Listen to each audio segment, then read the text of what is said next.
From MTN Sports, this is Bobcat Insider, sponsored by First Interstate Bank.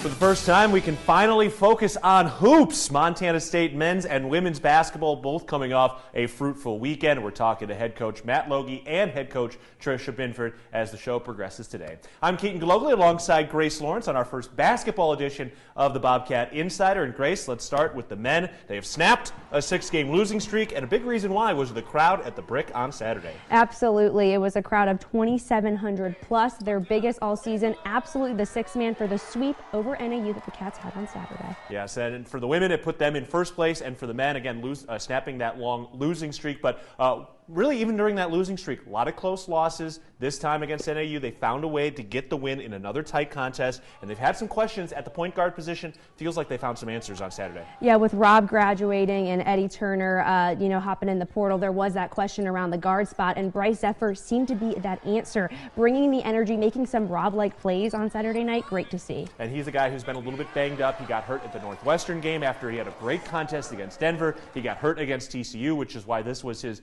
Big Sky debut. But fun to watch him go to work and the Bobcats get this thing done against Northern Arizona. We're talking about that and more with men's head coach Matt Logie after this. Welcome back to Bobcat Insider, sponsored by First Interstate Bank.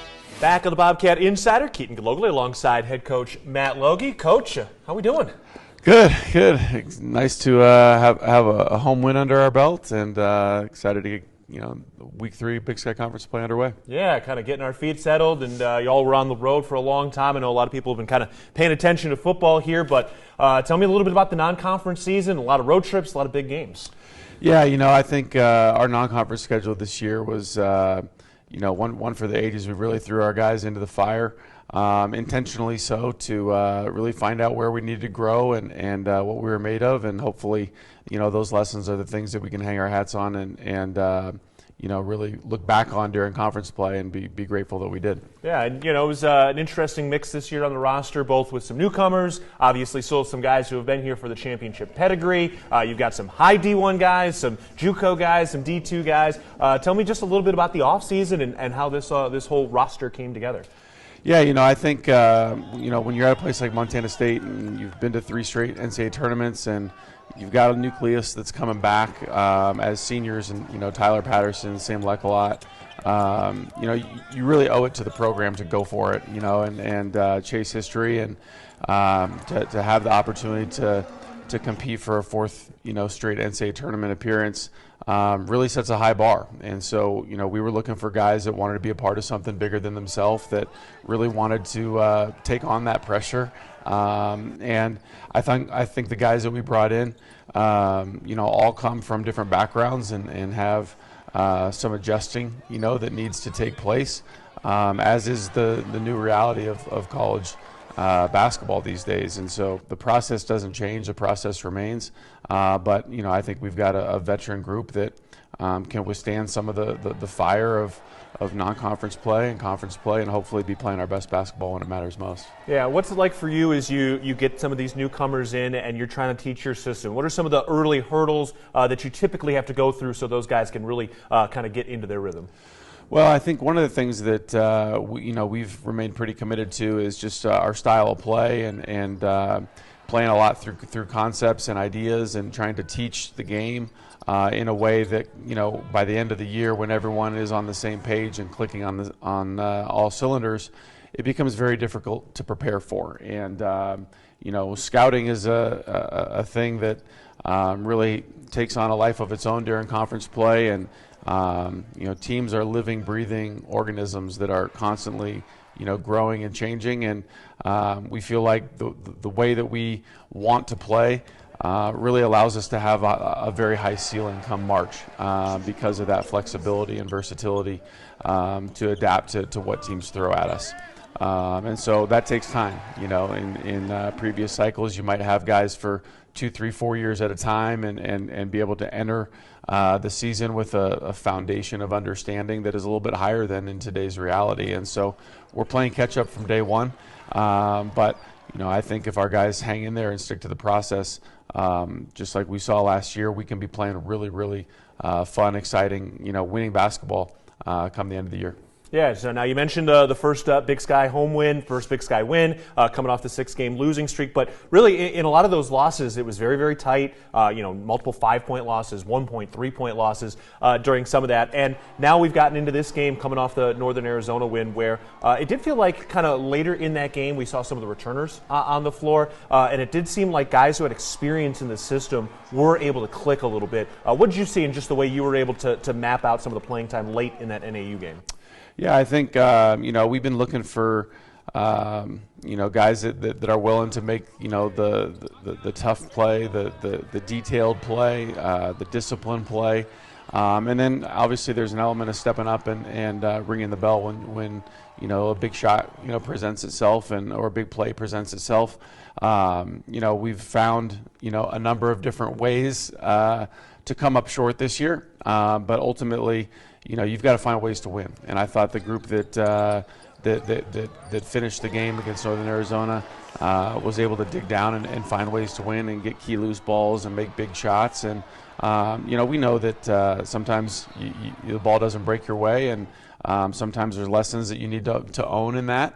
And I think we're going through all that right now. But it was great to see our guys, be able to battle back from the adversity that we saw at the beginning of that game. There's not many teams that are going to have the fortitude and togetherness to withstand missing your first 13 shots of a game and falling behind 16-0, and then, chip your way back, and then make the big plays down the stretch. That's a great sign for us moving forward. Well, and part of the reason I'm sure you were all able to have that kind of confidence was the crowd. I mean, this was such an incredible atmosphere at the game, 2,700 plus, biggest crowd of the year. From your perspective on the bench, when you are facing that in-game adversity and knowing that the crowd only needs a little bit to get going, how much wins is that in your sails in a game like that? It's huge, and I think our Bobcat fans have shown up for us each and every time we've been down on the mat, and needed to pick me up. And Saturday night was certainly one of those instances. A team that's had some tough breaks, it's lost a bunch of close games, gets off to a bad start, but credit to our Bobcat fans that they hung in there with us. And when we got the ball turning and got some momentum going our way, it was great to see the brick come alive and fuel our guys down the stretch. And that's going to be something that we need all year long. No doubt. Let's talk about a couple of the individual guys. Bryce Zephyr, one of the newcomers, playing some point guard for you guys, coming off the bench, but he's been a little banged up. But overall, what did you see at the end of this game, kind of getting healthy now? Seemed like he kind of provided a few of the sparks you needed late in this game. Yeah, Bryce was terrific. It was great to see him kind of break out a little bit.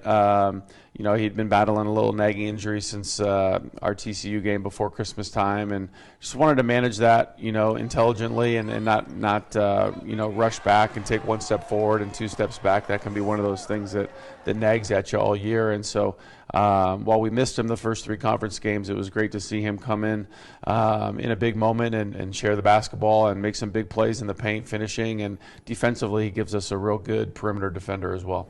All right, well, going to need him, and it's a long season as we look forward to this next week. So at Idaho State, at Weber State, and then home against Eastern Washington. Give us a quick scouting report on this Idaho State team, which has the same head coach, but a very different-looking roster this year. Yeah, like a lot of teams in the conference, a lot of turnover between year to year. But, one thing that about Idaho State is they're going to play a very physical brand of basketball. They really like to pound the paint, get the ball deep inside. They really rebound the ball at a high rate. And so, those two things are very difficult to deal with, along with just a stingy defense and pace of play. So it's important that we can, do our job on the glass and get out and try to create some transition opportunities. All right, looking forward to it. The Bobcats on the men's side are on the road this weekend, home on Monday. And the first place women are back home. We'll talk about them with Grace Lawrence and head coach Trisha Binford in just a bit on the Bobcat Insider. Take coverage of the Cats with you. Download our app for your favorite mobile device today.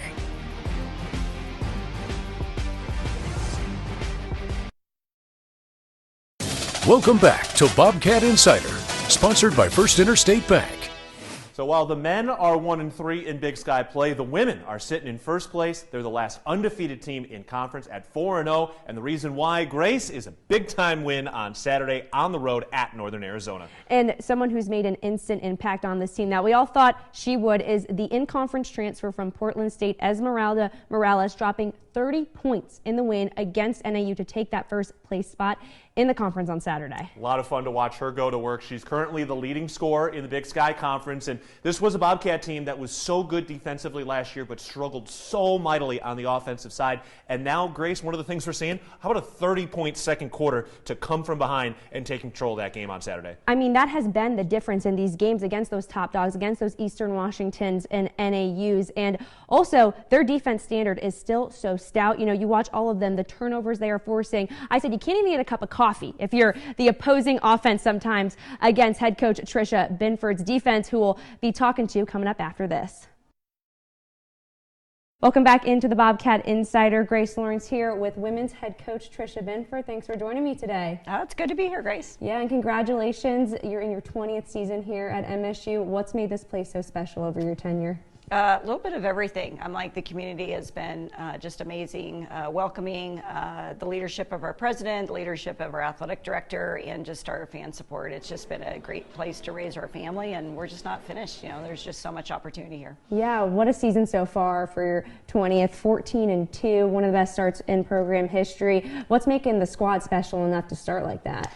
Well, depth. I think we just have a great balance of experience and recruitment. The staff has done a great job of just continuing to recruit the next level talent, and it's just kind of worked really well together this season. But getting some kids back from injury, getting some really important transfers, but also recruiting a really special class. They're just finding a great chemistry right now.